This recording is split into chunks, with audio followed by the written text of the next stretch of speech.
গত সপ্তাহে আমরা যে বায়ান করেছি হযরত উমর ফারুক রাদিয়াল্লাহু তাআলা আনহু শাহাদাত, হযরত উসমানে গনি রাদিয়াল্লাহু তাআলা আনহু শাহাদাত সম্পর্কে বলা হয়েছিল। আজকের ইনশাআল্লাহ হযরতে আলী রাদিয়াল্লাহু তাআলা আনহুর সংক্ষিপ্ত জীবনীর উপরে আলোচনা হবে।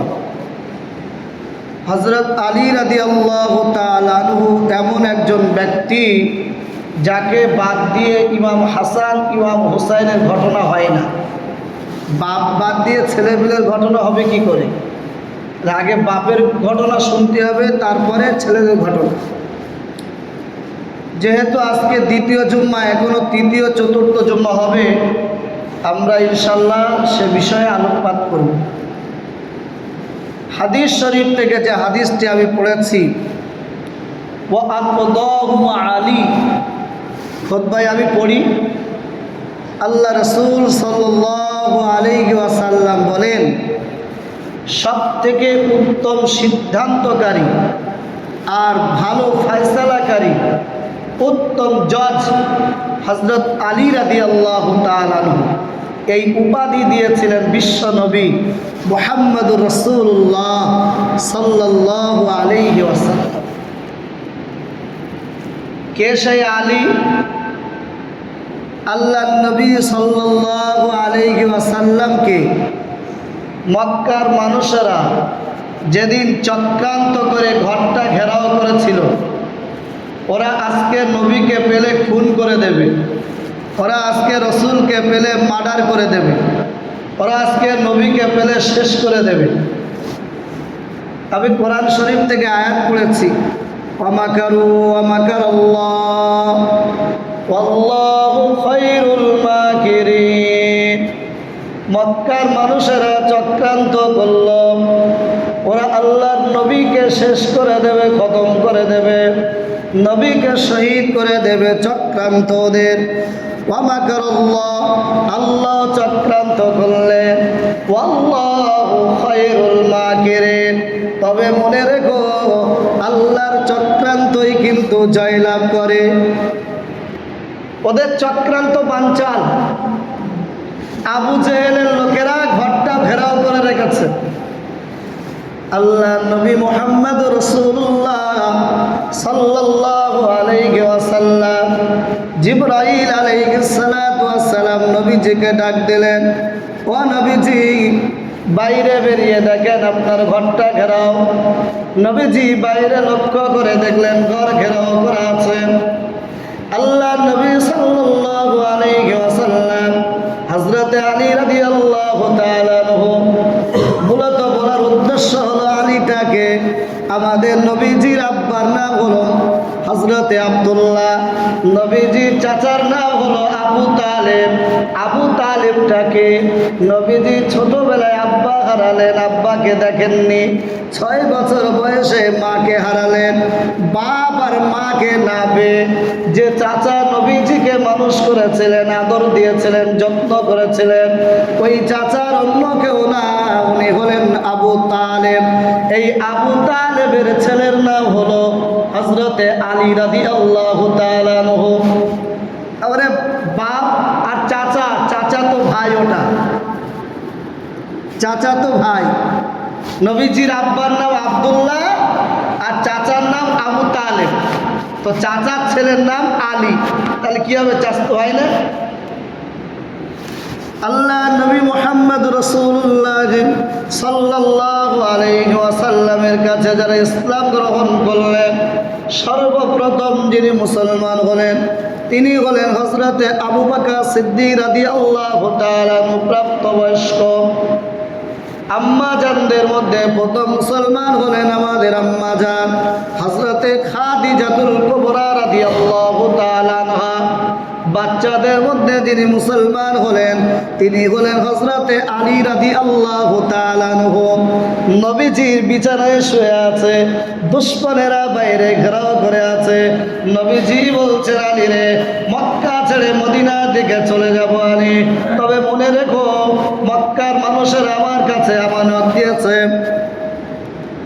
আমাদের নবীজি যে কমপ্লিট নবী, নবী একজন সততার নবী, নবী একজন সাকসেসফুল নবী, নবী সবার ফার্স্ট ম্যান। নবীজি সব থেকে ভালো মানুষ, তার প্রমাণ আমরা দেইনি, সাক্ষ্যটা দিল মক্কার মানুষেরা যারা নবীর চরম ও পরম দুশমন। ওরা বলল নবী মুহাম্মদ রাসূলুল্লাহ আল আমিন, নবী মুহাম্মদ রাসূলুল্লাহ সাদিক।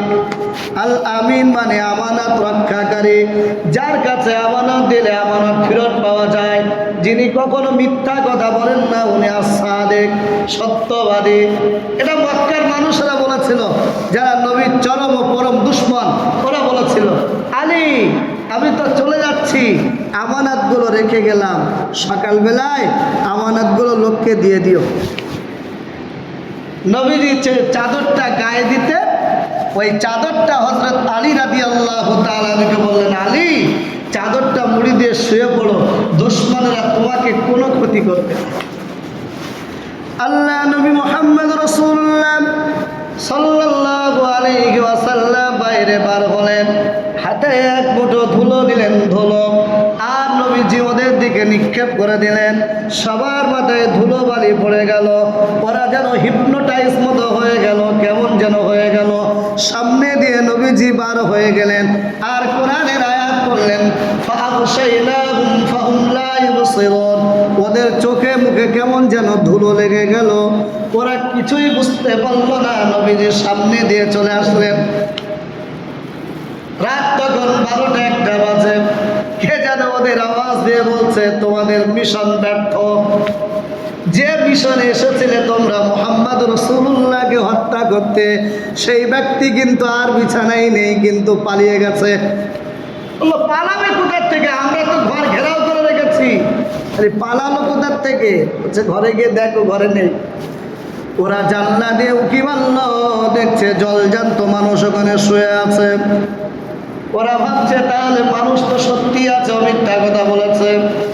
সকাল পর্যন্ত অপেক্ষা করলো, সকালবেলায় যিনি উঠলেন বিছানা ছেড়ে, উনি তো মুহাম্মদ রাসূলুল্লাহ না, উনি হলেন হযরতে আলী রাদিয়াল্লাহু তাআলা আনহু। বয়স মাত্র তখন 11 বছর।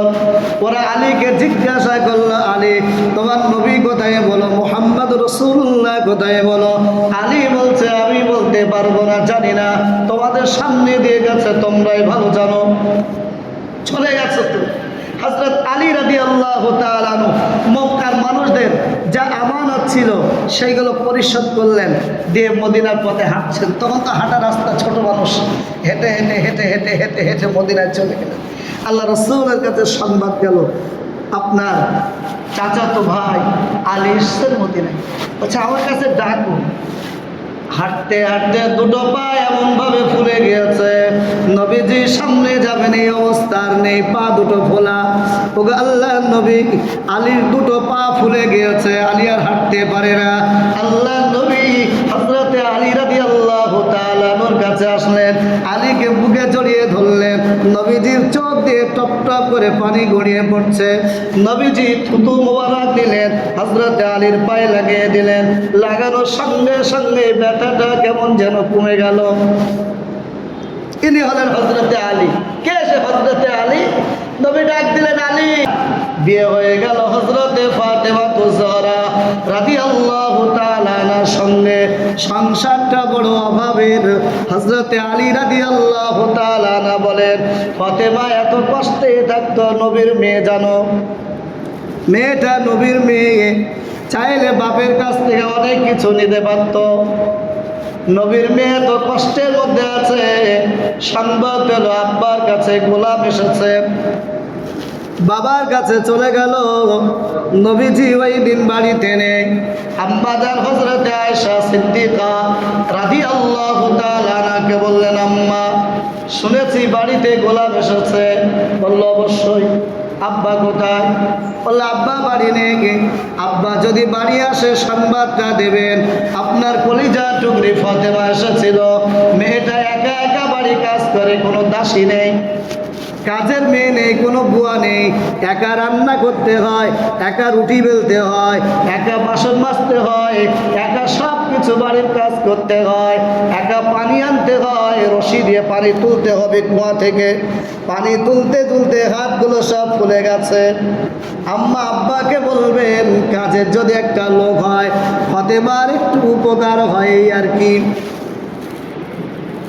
আল্লাহ নবী মুহাম্মদ রাসূলুল্লাহ সাল্লাল্লাহু আলাইহি ওয়াসাল্লাম যখন বাড়িতে আসলেন, আমাদের আম্মা জান হযরতে আয়েশা সিদ্দিকা রাদিয়াল্লাহু তাআলা আনহা বললেন, ইয়া রাসূলুল্লাহ, আপনার কলিজা টুকরি ফাতেমা এসেছিল, একটা গোলাম চাই আপনার কাছে। নবীজি বললেন, যাই ফাতেমার কাছ থেকে ঘুরে আসি। রাতের বেলায় হযরতে আলী রাদিয়াল্লাহু তাআলা হাদিসের বর্ণনাকারী সাহাবী হযরতে আলী বলেন, কুড়ে ঘর, ছোট্ট মতন ঘর, মসজিদে এসি লাগানো, মুসল্লিরা নামাজ পড়তে পারে না, বড় কষ্ট হয়। ছোট্ট ঘর, কুড়ে ঘর, ওই ঘরের মধ্যে স্বামী আর স্ত্রী শুয়ে আছে এমনভাবে। আল্লাহ নবী এসে দুইজনের পায়ের মাঝখানে বসলেন। হযরতে আলী বলছেন, জায়গাটা এত সর, আমি আলী যে একটু নড়বো এমন জায়গাটাও পর্যন্ত পাচ্ছি না। আমি বুঝতে পারছি আল্লাহ নবীর পেটের যে ঠান্ডা, আমি আলী আমার পায়ে অনুভব করছি, কিন্তু পাটা নাড়াবো কোথায়, জায়গা নেই। ওই অবস্থায় আছি, ওঠার চেষ্টা করছি। নবীজি বললেন, আলী উঠতে হবে না, শুয়ে থাকো।